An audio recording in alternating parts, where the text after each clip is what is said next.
자, 그러면 마지막으로 일자리와 노후 해법은 어떻게 풀어야 될까요? 종합 정리하자면 이렇습니다. 앞에 우리가 봤던 것을 정리하자면 한동안 일자리는 줄어들 가능성이 높다.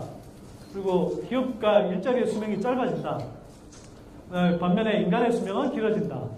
인간의 수명은 길어지는데 일자리의 수명은 짧아진다. 참 굉장히 안타까운 상황이 생기는 거죠. 그래서 새로운 흐름을 계속 따라가는 평생 학습이 필요한 거예요. 지속적으로 필요한 거예요. 대량 생산 시대에 매뉴얼화된, 정형화된 일자리는 줄어든다. 어정쩡한 중간기술 수준의 직업이 가장 위험하다. 특히 현재로서는. 나중에는 뭐 저급 기술의 일자리도 많은 부분 이태로질 가능성이 높다고 봅니다. 그 다음에 사람들의 욕구가 세분화된다.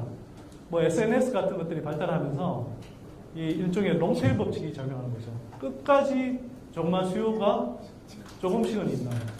그래서 이 욕구가 세분화된다. 그리고 기계가 대체하지 못하는 일자리의 가치는 더 커진다. 비효율적인 분야가 효율화된다. 예를 들면 O2O 서비스 같은 거. 예를 들면 뭐 이런 거죠. 그 효율화의 관점에서 볼 수 있는데 뭐 배달의 민족 이런 거 효율화해 주는 거죠. 그 전에 그냥 어떤 뭐 중국집에서 이렇게 짜장면 배달해야 되는데 그걸 내가 그 책자를 살펴서 어느 집이 좋을까 이런 거였는데 이제는 요기요 같은데 배달의 민족 같은데 들어가서 뭐 이 별점 같은 거 보고 이렇게 리뷰 같은 거 보고 딱 시키는 거거든요. 쿠팡 같은 거. 자, 근데 그러면서 중간에 이제 또 한편으로는 예를 들어서 뭐 저 콜택시 업체들, 호출 업체들, 또 한편으로는 아까 이야기했던 뭐 배달 업체들, 뭐 이런 데 일자리들이 또 영향을 받겠죠. 자, 한편으로는 스펙의 효용성, 라이센스의 가치가 떨어진다. 의사, 변호사 같은 경우도요, 지금 의사 같은 경우는 그 IBM의 왓슨 같은 데가 훨씬 더 빨리 그 지금까지 나온 온갖 그리고 가장 최신의 의학 저널들까지 의학 저널들의 논문까지 다 섭렵을 해서 가장 적절한 환자들에 대한 그 진단과 처방을 하고 그리고 조제까지 할 수 있는 단계까지 와 있습니다. 그다음에 변호사들이 하는 많은 업무 중에 하나는 이거 여기에 적용할 어떤 사건에 적용할 판례 또는 뭐 법률 규정 이런 것들을 찾는 건데 그걸 훨씬 잘하는 이미 서비스들이 개발되고 있는 거죠. 그런 부분들은 변호사 일의 모든 부분을 대체하지는 않다 하더라도 변호사가 하던 업무의 상당 부분을 대체하겠죠. 그러다 보니까 지금 최근에 어떤 게 일어나나요? 특히 한국 같은 경우도 이 라이센스 직업의 하향 이동이 일어나죠. 직무 하향 이동이 일어납니다. 뭐냐? 예를 들어서 뭐 변호사들이 부동산 등기 업무 이런 것들을 하겠다는 거죠. 뭐 등기 업무는 한지 오래됐고요, 이미. 이런 현상들이 일어나는 겁니다. 근데 기를 쓰고 변호사 시키려고 그러죠. 의사 시키면 미래가 보장될 것처럼. 물론 뭐 이런 기계가 도입되더라도 또 인간만이 할 수 있는 변호사로서의 업무, 또 의사로서의 업무들을 분명히 찾아낼 겁니다. 근데 전반적으로는 이게 기계가 많은 부분 대체할 가능성이 더 높아진다는 거예요. 스펙의 효용성 왜 떨어지냐? 그냥 일정한 수준의 일정한 뭐 그냥 하는 것 그런 것들을 장악하는 걸 입증하는 그걸로는 정말 제대로 된 일자리를 필요한 자질이 아닐 수 있다는 거죠. 자, 제2의 기계 시대가 오고 있습니다. 아까 앞서 말씀드린 여러 가지 이제 기술들이 뭐 결합하면서 또 융합하면서 새로운 산업들이 만들어지고 그 속에서 이제 새로운 일자리들이 만들어지고 또 없어지기도 할 텐데 대체로 이제 제2의 기계 시대라고 할 때는 이런 거죠. 주로 인공지능을 이야기합니다. 인공지능 로봇 또는 일반적으로 그 사람들이 그 과거에 기계의 힘을 빌리지 않고 했던 지적인 노동 이런 것들을 기계가 이제 대체하는 현상이 생겨나는 거죠. 자, 왜 제2의 기계 시대라고 하느냐? 제1의 기계 시대는 이런 거였어요.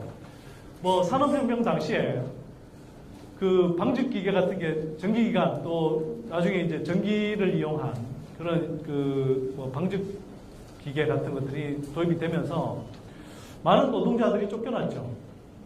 그때 뭐 그러면서 이제 러다이트 운동도 일어나고 그래서 방직기계를 때려 부수는 사태도 일어나고 그랬었습니다. 자, 그때 제1의 기계 시대는요, 기본적으로 사람의 육체적인 힘을 대체하는 시대였어요, 기계가. 근데 제2의 기계 시대는 좀 다릅니다. 제2의 기계 시대는요, 인간의 육체적인 능력이 아니라 인간의 정신적인 능력까지, 많은 지적인 능력까지 대체하는 그런 기계가 등장한다는 거예요. 자, 그런데 제1의 기계 시대 때는요, 예를 들어서 기계들이 그렇게 사람의 육체적인 힘을 대체하고 나도 사람들이 그 당시에는 상당히 이제 일자리에서 축격이 있었지만 시간이 좀 지나면 그렇게 해서 새로운 기술들을 적용해서 새로운 기계들의 힘을 빌려서 산업의 생산성을 높이고 그리고 사람들은 좀 더 생산성이 높고 한편으로는 기계가 하지 못하는 지적인 노동 이런 쪽으로 옮겨가면서 새로운 일자리들을 만들어냈고 그렇게 해서 계속 기계와 사람들의 일자리가 어느 정도 공존할 수 있는 흐름들을 계속 그러니까 흐름들을 만들어냈습니다. 그래서 제1차 산업혁명 이래로요 쭉 흐름을 보면 보통 한 새로운 기술들이 생겨나고 한 20년 정도는 일자리 충격을 받다가 그 이후에는 다시 일자리가 늘어나거나 회복되는 그래서 꾸준히 전체적으로 보면 굉장히 고부가치 일들이 많이 늘어나는 이런 방향으로 흘러왔습니다. 그런데 제2의 기계 시대는요. 제2의 기계 시대는 자 기계가 인간의 지적인 노동까지 많은 부분 대체하게 된다는 겁니다. 그러면 이런 시대에 사람들의 일자리가 예전처럼 잘 살아남을 수 있을까? 이런 이제 걱정이 생기는 거죠. 근데 이와 관련해서는 크게 두 가지 흐름이 다시 엇갈리면서 나타납니다. 첫 번째는 여전히 1차 기계 시대 때처럼 사람들은 기계가 하지 못하는 인간만이 할 수 있는 그런 일자리들을 만들어낼 것이다. 그리고 그러니까 고성능화된 그런 기계의 힘을 빌려서 훨씬 더 생산성이 높고 또 부가가치가 높은 그런 일들에 종사하게 될 것이다. 그런 일자리들이 많이 생겨날 것이다. 이런 이야기입니다. 근데 또 다른 사람들은요. 자, 그런 일자리들이 생겨나지만 그러나 사라지는 일자리들이 더 많을 것이다. 그래서 이게 기존의 제1의 기계 시대와는 다르게 제2의 기계 시대는 사람이 상대적으로 사람의 일자리가 줄어드는 현상이 생기거나 또는 충분히 늘어나지 못해서 많은 사람들이 일자리를 얻지 못하고 그래서 제대로 소득을 올리지 못하는 그런 현상들이 생겨날 거다. 이런 이야기입니다. 자, 일단 2만 명 근무하던 중국 공장에서 로봇 투입 뒤에 100명만 100만 명이 아니죠. 100만 명이면 좋죠. 100명만 남았다는 겁니다. 2만 명 일했는데 이게 공장을 자동화하고 스마트 공장이라고 해서 그걸 기계를 제어하는 한 100명 정도의 작업자를 제어하고는 다 거기에서 일하던 육체 노동자들이 거의 다 사라졌다는 겁니다. 이런 흐름들이 또 있습니다. 자, 보시죠. 코다 아까 사라졌던 회사죠. 네. 최대 고용 인원이 한때 제일 잘 나갈 때 14만 5천 명이었어요. 근데 종류는 다르지만 인스타그램이라는 그 이미지를 이용한 SNS 이 서비스는 2012년에 코닥이 파산하고 2012년에 인스타그램이 페이스북에 인수가 되는데 이때 최대 고용 인원이 18명이었어요. 그 엄청난 1조짜리 페이스북에 인수될 때 1조 가격으로 이렇게 인수가 됐거든요. 1조짜리 가치의 기업이 고용하는 직원 수가 18명이라는 거예요. 이런 현상이 지금 굉장히 많이 일어나는 거죠. 과거에 예를 들어서 페이스북이나 구글 같은 업체가 이런 기존의 제조업 일자리, 특히 중후장대형, 우리 지금 조선업 같은 그런 그 기업의 일자리만큼 많이 일자리를 만들어내지 못합니다. 그건 제가 좀 이따 뒤에 한국의 사례로도 보여드릴 겁니다. 그런데요, 지금도 우리는 뭐 고용이 불안한 상황에서 또 젊은 친구들이 대학을 졸업해도 일자리를 제대로 못 찾는 상황에서 굉장히 우리가 심각하게 받아들여야 되는 현상이 있습니다. 여러분들, 한국의 인구 밀도가 되게 높다는 건 알고 계시죠? 한국이 산업용 로봇 밀도가 세계 1위라는 건 알고 계셨나요? 네, 지금 눈을 끔뻑끔뻑 하시네요.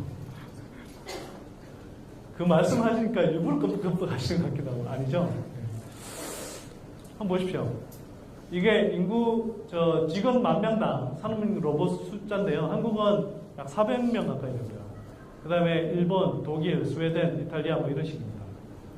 자, 기본적으로 제조업이 강한 나라들의 산업용 로봇 밀도가 높습니다. 뭐 그건 어느 정도 이해할 수 있죠. 그런데 한국이 그럼에도 불구하고 이 비율이 되게 높은 이유는 한편으로는 이른바 이제 노조 또는 노동자들에 대한 거부감, 의학적인 노동 구조, 노동 시장이라는 그런 사회적인 그 흐름하고도 맞물려 있습니다.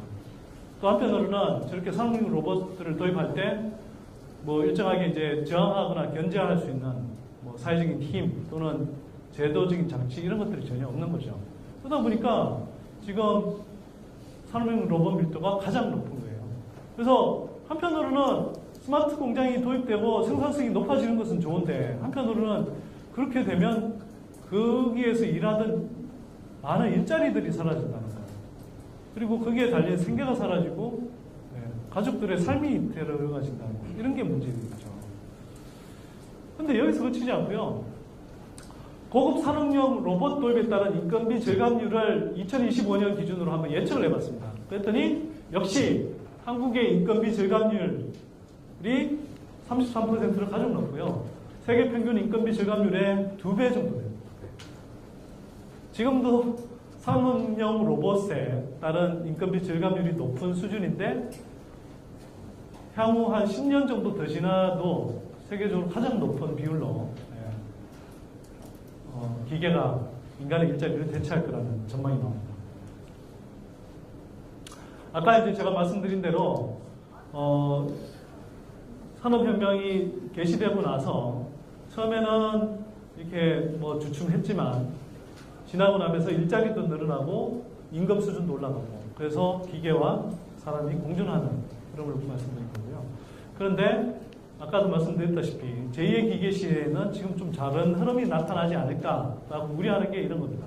예를 들면 이건 이제 제2의 기계 시대를 쓴 에릭 브린 열슨하고 앤드류 맥카피 교수가 이제 작성한 도표인데요. 여기를 보시면 뭐 1940년대, 또 1950년대, 60년대, 70년대, 80년대, 90년대 이럴 때는 시간이 지나면서 고용이 계속 창출이 됐어요.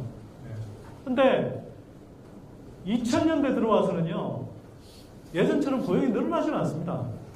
일자리가 늘어나지는 않아요. 이건요, 뭐, 워낙 처음에 나왔을 때 회자 SNS에서도 많이 돌아다니고 했던 건데, 옥스퍼드 대학의 이제 뭐, 칼 프레이 박사를 비롯해서, 옥스퍼드 연구팀이, 향후 10년, 20년 안에 기술 발전에 따라서 대체될 가능성이 높은 직업, 또는 살아남을 직업, 이렇게 이제 한 겁니다. 자, 참고로 보여드리는 거고요. 근데 이거는 좀 유념해서 보실 게 아까도 말씀드렸던 것처럼 어떤 기술적인 가능성 측면에서의 대체 가능성을 따진 것이지 역시나 어떤 사회 문화적인 그런 장벽 이런 것들이 분명히 있는 거죠. 그 사회 문화적인 가능성 이런 것들 분명히 있기 때문에 이대로 다 된다는 것은 아니고 다만 그럼에도 불구하고 우리 기술 변화가 일자리에 어떤 영향을 미칠지 이렇게 정리한 좋은 자료이기 때문에 한번 소개를 해드립니다. 예를 들면 쉽게 예상하실 수 있겠죠. 이게 사람만이 쉽게 할 수 있는 거 위관리 책임자라든지 사회복지사라든지 청각훈련사, 작업치료사, 보강외과 이런 것들은 사실 아직 기계로 대체되기가 쉽지 않죠. 안무가 같은 경우는 어떤가요? 안무가 기계가 춤추게 만들 수는 있겠지만 여러분들이 그 기계가 춤추는 걸 신기하다고 생각할지는 모르겠으나 그 기계가 춤추는 걸 보고 아름답다 이러면서 그걸 즐길까요? 자, 그러진 않겠죠. 네. 그래서 이런 겁니다. 기술적으로 대체하기 힘들 뿐만 아니라 이런 것들은 결국 사람만이 하는 활동으로 이제 인식하게 될 가능성이 있다는 거죠. 반면에 뭐 이제 사라질 가능성이 높은 지금 뭐 전화 판매원. 전에 한때는 전화 판매원이 뭐 각광이라기보다는 향후에 늘어날 직업 뭐 이렇게 꼽히기도 했었어요. 근데 이제는 사라진 직업에 가까워지고 있는 거죠. 뭐 재단사 마찬가지고 컴퓨터를 사용한 데이터 수집 가공 분석. 요번 우리 그 미래의 기회 특강 때 제가 뭐 한 저까지 포함해서 9분의 연사들이 강사들이 나오셔서 강의를 하셨는데요. 그 중에 제가 보기에 제일 쇼킹했던 것 두 가지는요. 첫 번째, 정재승 교수님이 이제 소개해 주신 건데, 사람들이 이제는, 그러니까 사람들이 그러니까 영화 같은 걸 보잖아요. 영화를 보고 나서 그 두뇌에서 이렇게 반응하는 그걸 그 일정한 장치에 연결해서 그 영화 본 것을 두뇌의 정보 신호만을 가지고 재현해낼 수 있는 게 가능해졌어요. 놀랍죠? 그러면 이제 나중에 뭐까지 가능해지냐면 자기가 꾼 꿈을 영상으로 재현해 줄 수 있는 겁니다. 막 예를 들면 뭐 수지와 예를 들어서 여행 간 꿈 또는 뭐 플레이보이지 모델과 야한 꿈을 꾸는 꿈 뭐 좀 너무 나갔나요 이거? 그래서 그때 제 그 강의 때 저희 애엄마도 와 있었는데 제가 그랬죠. 애엄마가 주인공이 아닌 야한 꿈은 꾸더라도 출력은 못하겠구나. 지금 하여튼 그런 단계까지 와 있다는 거고요. 그 다음에 송기령 부사장이 이제 빅데이터로 사람의 마음을 읽는 그런 작업을 하셨는데 이분이 소개해 준 것 중에 하나는 뭐냐면 여러분 로봇 저널리즘이라고 들어보셨죠? 모르시나요? 로봇 저널리즘이라는 건 뭐냐면 예를 들어서 데이터가 많이 들어가는 그런 것들을 이제는 기자가 안 쓰고요. 그냥 인공지능 기계가 쓰는 겁니다. 쉽게 말해서. 예를 들어 스포츠 기사 뭐 몇 대 0으로 뭐 하나가 뭐 누구를 누르고 이겼다 뭐 이런 거 또는 정시 기사 같은 경우 뭐뭐 오늘 종가는 얼마고 뭐 그래서 뭐 외국인들은 주로 어떤 종목을 중요시하고 이거 지금도요 한국에서도 이미 서비스 되고 있어요. 일부는. 그래서 이거 그냥 로봇이 씁니다. 로봇이. 근데 처음에 이제 송기령 부사장님이 그 소개를 안 하고 그냥 어떤 여행 안내 팜플렛 같은 보고서를 한 몇 장짜리 이렇게 보여주시더라고요. 그 이름도 뭐 윤자영 뭐 이런 식으로 이렇게 뭐 돼 있더라고요. 그래서 사람들이 그러냐 하고 있었는데 이게 이제 그 프로그래밍으로 만들었다는 거예요. 놀랍죠? 그 실물을 한번 보시면 더 놀라실 겁니다. 그게 그냥 짧게 보면 몇 개 기사하고는 또 다르더라고요. 그게 뭐 보고서 같아요. 자, 이처럼 빠르게 변해가고 있습니다. 근데 예를 들면 이런 거겠죠. 스포츠 심판, 아까 제가 말씀드렸는데요. 스포츠 심판, 저는 어릴 때 야구를 보면서 이런 생각을 했었어요. 아니, 제가 뭐 지금은 별로 안 그런데요. 예전에 이제 지역이 어릴 때 제가 이제 경북 경사에서 자라다 보니까 그냥 삼성 라이온즈를 응원했단 말이에요. 그래서 보면 저거 세빈 것 같은데 심판이 아웃이라고 그래보니까 막 속상하죠. 근데 그럴 때 이제 나중에 보면 비디오 판독해서 보면 진짜 나중에 이제 뭐 세이브로 나오는 경우들 이렇게 있었는데 그럼 보면서 저게 심판이 왜 필요하지? 그냥 저기 비디오로 판독하면 되는데. 근데 이제 그때는 비디오로 즉각 판독할 수 없으니까 심판이 필요했지만 앞으로는 이게 즉각적으로 하는 게 어렵지 않단 말이에요. 그러면 심판을 대체할 수 있겠죠, 기술적으로는. 근데 사람들이 그걸 재밌어 할까? 어떻게 생각하세요? 그건 좀 다른 거죠. 그래서 분명히 사회 문화적으로 사람들이 이걸 받아들일 거냐. 이 문제는 여전히 남아있다는 겁니다. 향후 50년 사이에 그러면 이런 일자리들이 사라지고 없어지는 가운데 어떤 스킬들이 수요가 증가할 거냐. 해봤더니 디지털 스킬. 당연히 디지털 시대니까 이런 데이터들을 다루고 이런 걸 사용하는 IT 뭐 소프트웨어나 시스템을 이해하고 사용하는 또 이걸 디지털 디자인하는 뭐 이런 이제 능력들이 필요하겠죠. 그 다음에 이 명민한 Agile Thinking Skills라고 그러는데요. 명민한 사고 능력. 예를 들면 뭐 복잡한 그 문제를 해결한다든지 또 여러 가지 다중 시나리오를 가지고 거기서 적절한 이제 선택안을 고른다든지 혁신을 한다든지 또 모호한 결정을 내려야 된다든지 또 역설적인 어떤 상황들에서 이렇게 어떤 선택을 해야 된다든지 뭐 그리고 큰 흐름을 읽는 기술이라든지 여기도 나오네요. 세계의 명제라는 걸 여기서도 강조하고 있죠. 빅픽처. 좀 웃자고 하는 이야기도 좀 웃어주시면 안 돼요? 다시 한번 강조드릴게요. 빅픽처. 큰 그림을 보는 능력. 그걸 키워드인 게 선대인의 빅픽처입니다. 그 다음에 interpersonal and communication skills라고 되어 있는데요. 사람들의 상호관계. 그리고 그 다음에 커뮤니케이션을 원활하게 자기 갖고 있는 정보들을 주고받으면서 협력하는 그런 능력 필요한 거죠. 그 다음에 이제 글로벌하게 예를 들어서 뭐 외국 언어를 습득해서 다른 문화, 다른 나라 사람들하고 뭐 활동을 한다든지 하는, 협력한다든지 하는. 그 다음에 다른 시장에, 그러니까 예를 들면 한국 같으면 중국의 내수 시장을 이해하는 뭐 이런 것들이 이제 필요한 거죠. 자, 또 한편으로는 소프트 스킬이 필요합니다. 소프트 스킬. 어떤 스킬들이냐? 이건 소프트 스킬이라는 것은 기업 조직 내에서 커뮤니케이션, 협상, 팀워크, 리더십 등을 활성화할 수 있는 능력을 이야기하는데요. 이 5가지 소프트 스킬은 다시 이렇게 구성이 됩니다. 고차원, 사고 능력, 소셜 스킬, 그 다음에 자기 억제 능력, 그 다음에 긍정적인 자아관념, 또 한편으로 커뮤니케이션 능력, 이런 것들입니다. 그런데 우리는 완전히 뭐 애들 계속 구복 조비하고 있죠. 몇 명의 소수의 애들을 빼고는. 그러면서 공부해라. 애들 미치죠. 애들도 미치고 그리고 부모들도 미치죠. 안 미쳐도 되는데 왜 안 미쳐도 되냐면요. 얼마 전에 엘빈 터플러가 자부했죠.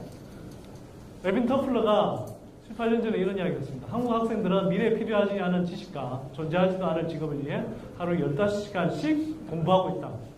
지금도 이 현실이 바뀌지 않은 거죠. 여러분들 보시면 한번 보세요. 자, 이런 능력들 우리 학교에서 키워집니까? 이런 능력들 우리 학교에서 키워지나요? 지금 제대로? 지금 우리는 뭘로 평가하나요? 아이들을 홀로 고독하게 외롭게 다른 친구들하고 협력하기보다는 짓밟으면서 어떻게든 짓밟으면서 시험에 사다리를 올라타고 탑에 이르는 그걸 가르치고 있는 거예요. 그러니까 사실은 제2의 기계 시대에서 살아남으려면 기계와는 다른 능력이 있어야 되는 거예요. 제가 그 정재승 교수님 말씀으로는 그리고 정재승 교수님뿐만 아니라 일반적인 이야기인데요. 그 모라백의 역설이라고 합니다. 뭐냐면 사람이 능한 거는 기계가 능하지 못하고요. 역으로 사람이 능하지 못한 게 기계가 능해요. 예를 들면 이런 거죠. 아주 복잡한 연산, 뭐 어떤 숫자에다가 뭐 복잡한 연산, 뭐 제곱관을 덮으시고 뭐 시그마 뭐 제로에서 무한 뭐 이렇게 쭉 해서 뭐 미분하고 적분하고 이런 것들 사람한테 어렵죠. 기계한테는요. 너무 쉽죠. 쉬워도 너무 쉽죠. 근데 기계한테 이거 구별하게 하는 게 너무 어렵습니다. 개와 고양이 여러분들 순식간에 구분하죠. 근데 그 기계는요. 아직도 그걸 지금 이제 얼마 전에 바로 구분하기 시작했어요. 겨우겨우. 개하고 고양이를 구분하는 것 자체가 그렇게 힘든 겁니다. 자, 근데 그러면 여전히 제2의 기계 시대라 하더라도 그리고 일자리가 전반적으로는 줄어들 가능성이 높아 보인다고 하더라도 그럼에도 불구하고 사람이 필요한 영역이 어디라는 것은 여러분들 지금의 흐름을 봐도 그렇고 그리고 뭐 앞으로의 기술 변화를 유추해 보더라도 변화의 방향을 유추해 보더라도 어느 정도 짐작할 수 있잖아요. 네? 창의성을 키워야 되고 협동심을 키워야 되고 문제 해결 능력을 키워야 되고 정보들을 이렇게 추출해서 그걸 자기만의 어떤 인식의 사고 틀로 이렇게 만들어낼 수 있는, 그리고 다른 사람한테 메시지를 전달할 수 있는 능력이 있어야 됩니다. 자, 그러면 마지막으로 일자리와 노후 해법은 어떻게 풀어야 될까요? 종합 정리하자면 이렇습니다. 앞에 우리가 봤던 것을 정리하자면 한동안 일자리는 줄어들 가능성이 높다. 그리고 기업과 일자리의 수명이 짧아진다. 반면에 인간의 수명은 길어진다. 인간의 수명은 길어지는데 일자리의 수명은 짧아진다. 참 굉장히 안타까운 상황이 지금되는 거죠. 그래서 새로운 흐름을 계속 따라가는 평생학습이 필요한 거예요. 지속적으로 필요한 거예요. 대량 생산 시대에 매뉴얼화된, 정형화된 일자리는 줄어든다. 어정쩡한 중간기술 수준의 직업이 가장 위험하다. 특히 현재로서는. 나중에는 뭐 저급 기술의 일자리도 많은 부분 위태로워질 가능성이 높다고 봅니다. 그 다음에 사람들의 욕구가 세분화된다. 뭐 SNS 같은 것들이 발달하면서 이 일종의 롱테일 법칙이 작용하는 거죠. 끝까지 정말 수요가 조금씩은 있는. 그래서 이 욕구가 세분화된다. 그리고 기계가 대체하지 못하는 일자리의 가치는 더 커진다. 비효율적인 분야가 효율화된다. 예를 들어 O2O 서비스 같은 거. 예를 들면 뭐 이런 거죠. 그 효율화의 관점에서 볼 수 있는데 뭐 배달의 민족 이런 거 효율화 해주는 거죠. 그 전에 그냥 어떤 뭐 중국집에서 이렇게 짜장면 배달해야 되는데 그걸 내가 그 책자를 살펴서 어느 집이 좋을까 이런 거였는데 이제는 요기요 같은데 배달의 민족 같은데 들어가서 뭐 이 별점 같은 거 보고 이렇게 리뷰 같은 거 보고 딱 시키는 거거든요. 쿠팡 같은 거. 자, 근데 그러면서 중간에 이제 또 한편으로는 예를 들어서 뭐 저 콜택시 업체들, 호출 업체들, 또 한편으로는 아까 이야기했던 뭐 배달 업체들, 뭐 이런 데 일자리들이 또 영향을 받겠죠. 자, 한편으로는 스펙의 효용성, 라이센스의 가치가 떨어진다. 의사, 변호사 같은 경우도요. 지금 의사 같은 경우는 그 IBM의 왓슨 같은 데가 훨씬 더 빨리 그 지금까지 나온 온갖 그리고 가장 최신의 의학 저널들까지 의학 저널들의 논문까지 다 섭렵을 해서 가장 적절한 환자들에 대한 그 진단과 처방을 하고 그리고 조제까지 할 수 있는 단계까지 와 있습니다. 그다음에 변호사들이 하는 많은 업무 중에 하나는 여기에 적용할 어떤 사건에 적용할 판례 또는 뭐 법률 규정 이런 것들을 찾는 건데 그걸 훨씬 잘하는 이미 서비스들이 개발되고 있는 거죠. 그런 부분들은 변호사 일의 모든 부분을 대체하지는 않다 하더라도 변호사가 하던 업무의 상당 부분을 대체하겠죠. 그러다 보니까 지금 최근에 어떤 게 일어나나요? 특히 한국 같은 경우도 이 라이센스 직업의 하향 이동이 일어나죠. 직무 하향 이동이 일어납니다. 뭐냐? 예를 들어서 뭐 변호사들이 부동산 중개 업무 이런 것들을 하겠다고 하죠. 뭐 등기 업무는 한지 오래됐고요 이미. 이런 현상들이 일어나는 겁니다. 근데 기를 쓰고 변호사 시키려고 그러죠. 의사 시키면 미래가 보장될 것처럼. 물론 뭐 이런 기계가 도입되더라도 또 인간만이 할 수 있는 변호사로서의 업무, 또 의사로서의 업무들을 분명히 찾아낼 겁니다. 근데 전반적으로는 이게 기계가 많은 부분 대체할 가능성이 더 높아진다는 거예요. 스펙의 효용성 왜 떨어지냐? 그냥 일정한 수준의 일정한 뭐 그냥 하는 것 그런 것들을 장악하는 걸 입증하는 그걸로는 정말 제대로 된 일자리를 필요한 자질이 아닐 수 있다는 거죠.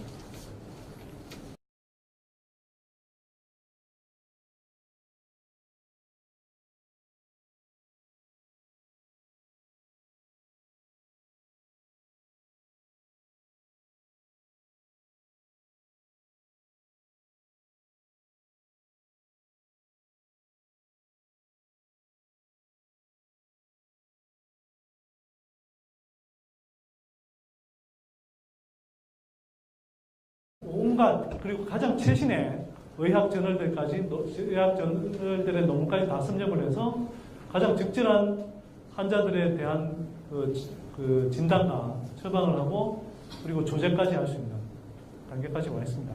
그다음에 변호사들이 하는 많은 업무 중에 하나는 여기에 적용할 어떤 사건에 적용할 판례 또는 뭐 법률 규정 이런 것들을 찾는 건데 그걸 훨씬 잘하는 이미 서비스들이 개발되고 있는 거죠. 그런 부분들은 변호사 일의 모든 부분을 대체하지는 않는다 하더라도 변호사가 하던 업무의 상당 부분을 대체하겠죠. 그러다 보니까 지금 최근에 어떤 게 일어나나요? 특히 한국 같은 경우도 이 라이센스 직업의 하향 이동이 일어나죠. 직무 하향 이동이 일어납니다. 뭐냐? 예를 들어서 뭐 변호사들이 부동산 등기 업무 이런 것들을 하겠다고 하죠. 뭐 등기 업무는 한지 오래됐고요 이미. 이런 현상들이 일어나는 겁니다. 근데 기를 쓰고 변호사 시키려고 그러죠. 의사 시키면 미래가 보장될 것처럼. 물론 뭐 이런 기계가 도입되더라도 또 인간만이 할 수 있는 변호사로서의 업무, 또 의사로서의 업무들을 분명히 찾아낼 겁니다. 근데 전반적으로는 이게 기계가 많은 부분 대체할 가능성이 더 높아진다는 거예요. 스펙의 효용성 왜 떨어지냐? 그냥 일정한 수준의 일정한 뭐 그냥 하는 것, 그런 것들을 장악하는 걸 입증하는 그걸로는 정말 제대로 된 일자리를 필요한 자질이 아닐 수 있다는 거죠. 자, 제2의 기계 시대가 오고 있습니다. 아까 앞서 말씀드린 여러 가지 이제 기술들이 뭐 결합하면서 또 융합하면서 새로운 산업들이 만들어지고 그 속에서 이제 새로운 일자리들이 만들어지고 또 없어지기도 할 텐데 대체로 이제 제2의 기계 시대라고 할 때는 이런 거죠. 주로 인공지능을 이야기합니다. 인공지능 로봇 또는 일반적으로 그 사람들이 그 과거에 기계의 힘을 빌리지 않고 했던 지적인 노동가 효율화된다. 예를 들어 O2O 서비스 같은 거. 예를 들면 뭐 이런 거죠. 그 효율화의 관점에서 볼 수 있는데 뭐 배달의 민족 이런 걸 효율화해 주는 거죠. 그 전에 그냥 어떤 뭐 중국집에서 이렇게 짜장면 배달해야 되는데 그걸 내가 그 책자를 살펴서 어느 집이 좋을까 이런 거였는데 이제는 요기요 같은데 배달의 민족 같은데 들어가서 뭐 이 별점 같은 거 보고 이렇게 리뷰 같은 거 보고 딱 시키는 거거든요. 쿠팡 같은 거. 자, 근데 그러면서 중간에 이제 또 한편으로는 예를 들어서 뭐 콜택시 업체들, 호출 업체들, 또 한편으로는 아까 이야기했던 뭐 배달 업체들, 뭐 이런 데 일자리들이 또 영향을 받겠죠. 자, 한편으로는 스펙의 효용성, 라이센스의 가치가 떨어진다. 의사, 변호사 같은 경우도요, 지금 의사 같은 경우는 그 IBM의 왓슨 같은 데가 훨씬 더 빨리 그 지금까지 나온. 자, 그러면 마지막으로 일자리와 노후 해법은 어떻게 풀어야 될까요? 종합 정리하자면 이렇습니다. 앞에 우리가 봤던 것을 정리하자면 한동안 일자리는 줄어들 가능성이 높다. 그리고 기업과 일자리의 수명이 짧아진다. 반면에 인간의 수명은 길어진다. 인간의 수명은 길어지는데 일자리의 수명은 짧아진다. 참 굉장히 안타까운 상황이 생기는 거죠. 그래서 새로운 흐름을 계속 따라가는 평생학습이 필요한 거예요. 지속적으로 필요한 거예요. 대량 생산 시대에 매뉴얼화된, 정형화된 일자리는 줄어든다. 어정쩡한 중간기술 수준의 직업이 가장 위험하다. 특히 현재로서는. 나중에는 뭐 저급 기술의 일자리도 많은 부분 이태로질 가능성이 높다고 봅니다. 그 다음에 사람들의 욕구가 세분화된다. 뭐 SNS 같은 것들이 발달하면서 이 일종의 롱테일 법칙이 작용하는 거죠. 끝까지 정말 수요가 조금씩은 있나요. 그래서 이 욕구가 세분화된다. 그리고 기계가 대체하지 못하는 일자리의 가치는 더 커진다. 비효율적인 분야로 이런 것들을 기계가 이제 대체하는 현상이 생겨나는 거죠. 자, 왜 제2의 기계 시대라고 하느냐? 제1의 기계 시대는 이런 거였어요. 뭐 산업혁명 당시에 그 방직기계 같은 게 전기기관 또 나중에 이제 전기를 이용한 그런 뭐 방직기계 같은 것들이 도입이 되면서 많은 노동자들이 쫓겨났죠. 그때 뭐 그러면서 이제 러다이트 운동도 일어나고 그래서 방직 기계를 때려 부수는 사태도 일어나고 그랬었습니다. 자, 그때 제1의 기계 시대는요, 기본적으로 사람의 육체적인 힘을 대체하는 시대였어요, 기계가. 근데 제2의 기계 시대는 좀 다릅니다. 제2의 기계 시대는요, 인간의 육체적인 능력이 아니라 인간의 정신적인 능력까지, 많은 지적인 능력까지 대체하는 그런 기계가 등장한다는 거예요. 자, 그런데 제1의 기계 시대 때는요, 예를 들어서 기계들이 그렇게 사람의 육체적인 힘을 대체하고